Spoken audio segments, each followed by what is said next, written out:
Good morning everybody, I am Seema Kaushik and welcome back to this channel. आज का जो हमारा टॉपिक रहने वाला है वो भी हमारे टाइप सी है।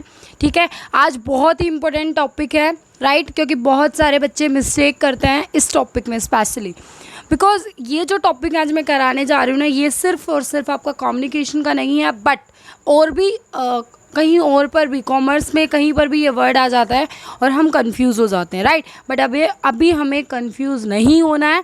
तो शुरू करते हैं। मैं आपको बताने जा रही हूँ on the basis of the number of participants हमारे टाइप्स कौन से होते हैं कम्युनिकेशन के अंदर। सबसे पहले अगर मैं बात करूँ तो है इंट्रापर्सनल कम्युनिकेशन। जो मैं बात बोल रही हूँ उसको बड़े ध्यान से सुनो। क्या बोला मैंने? इंट्रा। जहाँ पर भी आपके सामने इंट्रा या इंटर ऐसे दो शब्द आ जाएं और जो आपको समझ में नहीं आए कि यार इंट्रा का मतलब और इंटर का मतलब आप भी इंटर रिलेट कर जाओ, तब क्या करना है आपको? तो याद रखना इंटर। बहुत सारे बच्चे समझते हैं इंटर का मतलब विदिन, राइट, लेकिन मतलब इंटर मतलब अंदर, राइट, बट ऐसा नहीं होता। इंटर जहाँ पर भी आ जाता है वहाँ पर आ जाते हैं दो, और इंट्रा मतलब होता है विदिन। ठीक है, तो मैं आपको बता देती हूँ कि जैसे आपका कॉलेज में कंपटीशन होता था, तो क्या होता था? इंटर कॉलेज कंपटीशन में क्या सिर्फ आपका ही कॉलेज पार्टिसिपेट करता था? क्या सिर्फ आपके कॉलेज की अंदर होता था सब कुछ? ना ना ना ना। क्या होता था? इंटर का मतलब दो या दो से अधिक हो सकता है, उसके अंदर इंक्लूड हो सकता है, बट अगर मैं बात करूं इंटर की तो वो अकेला नहीं है, बट इंट्रा की करें तो वो अकेला ही है, विदिन है, राइट। तो यहाँ पर थोड़ी सी बात समझ में आई जो मैं समझाना चाह रही हूँ। एंड सेकेंड थिंग, आप किस तरीके से याद रख कर सकते हो? देखो, आप कर सकते हो, मान लीजिए यही इंटर क्लास कंपटीशन होता है, तब क्या होता है? दो क्लासेस के बीच में होता है ना, आपने सुना भी होगा, मीनिंग अलग अलग क्लासेस के बीच में होता है। ठीक है, तो याद रखना हमेशा, आज के बाद दिमाग मतलब इसमें खर्च मत करना। पता है, अगर आपके सामने वर्ड आ जाए और मेरा भी याद ना रहे तो सिर्फ ये देख लेना, अगर इंटर वर्ड आया ना तो ये देख लेना, इंटर स्कूल कंपटीशन, मीनिंग जब हमारे स्कूल के साथ दूसरे स्कूल की लड़ाई होती थी, मीनिंग कंपटीशन होता था। समझ में आई बात? तो आई होप आपको बहुत ही अच्छे से समझ में आ गया। यस, तो सबसे पहला पॉइंट यही था हमारा, इंट्रा पर्सनल कम्युनिकेशन, मीनिंग दो इंट्रा फिर मैं दो बोल, इंट्रा मतलब विदिन, मतलब वो जो पर्सन कम्युनिकेट कर रहा है वो अपने आप से कर रहा है। समझ में आई बात? मतलब वो खुद से कर रहा है। A man communicates with himself, उसको क्या बोलेंगे? Intra personal communication. बिल्कुल समझ में आई बात? ठीक है, बिल्कुल समझ में आई। अब ये बोलो कि अरे आप अपने आप से जो बड़बड़ाएगा उसको तो पागल कहेंगे लोग। ना ना ना, प्रे करते हो, जब आप प्रे करते हो तब आप किसके साथ बातें करते हो? अपने आप से कर रहे हो। तो समझ में आई बात? तो ये बात समझ लो। तो ऐसी भी कोई बात नहीं कि इंट्रा होती ही नहीं है, इंट्रा कम्युनिकेशन होती है। ठीक है, सेकेंड पॉइंट आता है आपका इंटरपर्सनल कम्युनिकेशन। अगर इंट्रा आ जाए तो आपको दो के बीच में याद रखना, डियाडिक कम्युनिकेशन भी बोला जाता है। Person communicates his thoughts to another person. ठीक है, जब एक पर्सन किसी दूसरे के साथ कम्युनिकेट कर रहा है, अपने विचारों को बदल रहा है, मीनिंग अपने विचारों को उसके सामने प्रकट कर रहा है, वो फीडबैक दे रहे हैं, ऐसे ऐसे जब चल रहा है तो उसको बोलेंगे इंटरपर्सनल कम्युनिकेशन। बिल्कुल समझ में आई बात? थर्ड नंबर पर आता है। अब थर्ड नंबर पर मैं बोलूँगी, आप कमेंट करके बताओगे मुझे, राइट। अभी जैसे ही मैं बोलूँगी उसका बताना आपको क्या बात कर रही हूँ मैं। Intra group communication. अब मुझे बताओ इंट्रा ग्रुप कम्युनिकेशन का मतलब क्या है? इंट्रा मतलब विदिन, वेरी गुड। ग्रुप मतलब ग्रुप के, मतलब एक ग्रुप के बीच में बातें चल रही है। बट मुझे एक बात बताओ, जैसे मैंने बताया था इंटरपर्सनल मतलब दो बंदों के बीच में बात चल रही है, अब ये विदिन द ग्रुप है, लेकिन ग्रुप में दो बंदे तो नहीं है, इसीलिए इसको मल्टीयाडिक भी बोलते हैं, मल्टीयाडिक। ठीक है, MULTIADIC, मल्टीयाडिक कम्युनिकेशन भी बोलते हैं। तो आपको आज के बाद इंट्रा ग्रुप तो समझ में आ गया, लेकिन अगर आ जाए विद इन द ग्रुप उसको मल्टीयाडिक बोलते हैं, तो आप बोलोगे यस। ठीक है, बिल्कुल समझ में आ गया। यहाँ पर क्योंकि मोर देन 2 इंडिविजुअल हो गए हैं विद इन द ग्रुप, लेकिन ग्रुप भी तो एक ही है, लेकिन ग्रुप में ऐसा तो नहीं है कि 2 ही बंदे होंगे, राइट, नहीं तो 2 के ही बात करते।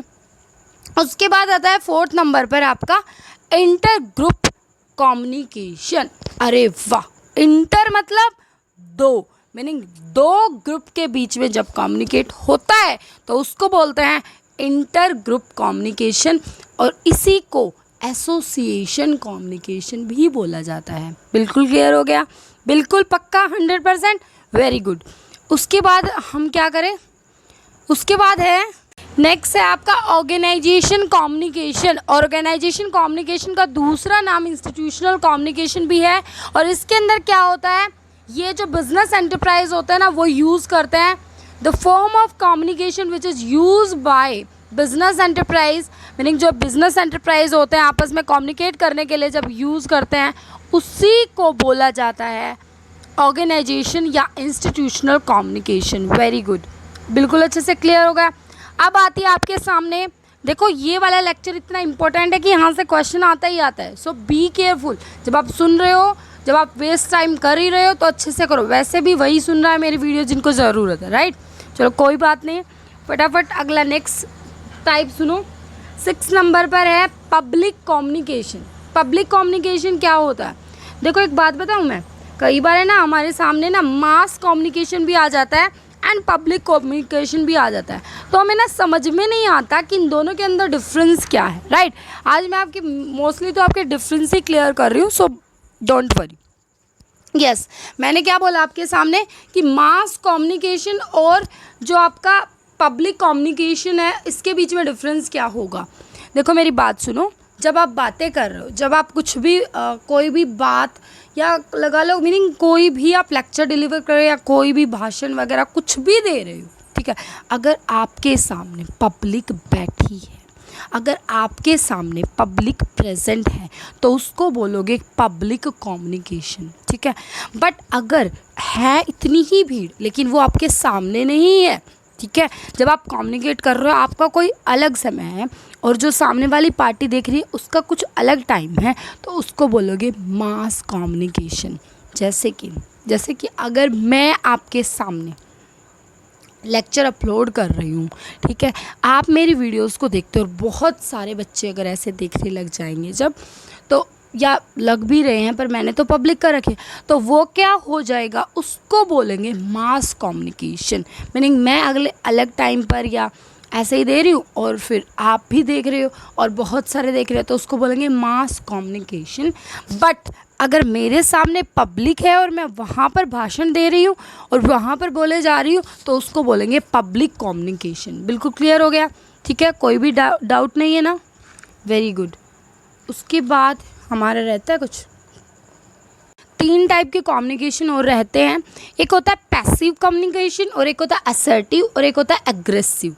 देखो वैसे आपको नाम से ही क्लियर हो रहा होगा, जो पैसिव कम्युनिकेशन होता है ना उसमें क्या होता है, जो बंदा होता है, मीनिंग अगर मान लीजिए आप उनसे बातें कर रहे हैं, ठीक है, आप मेरे साथ कम्युनिकेट कर रहे हैं, तो जो आप क्वेश्चन कर रहे हैं ना मैं उसका हाँ हाँ बोले जा रही हूँ, मीनिंग बिल्कुल भी मना नहीं कर रही हूँ, मतलब इतना ये यूँ बोलते हैं ना सरल स्वभाव, ठीक है, तो वैसे वाला स्वभाव है मेरा। और मैं बिल्कुल भी ऐसे मतलब कहने का मतलब ये है कि मैं अपोज नहीं कर रही हूँ किसी को भी, ठीक है, तो वो हो जाएगा पैसिव कम्युनिकेशन, जो कि बिल्कुल सही नहीं है, ठीक है। और एग्रेसिव में क्या है कि तुम बोल के तो दिखाओ, तुम्हारी हिम्मत, मीनिंग तुम मुझे कुछ बोल के दिखाओ, मैं तुम्हें बताती हूँ।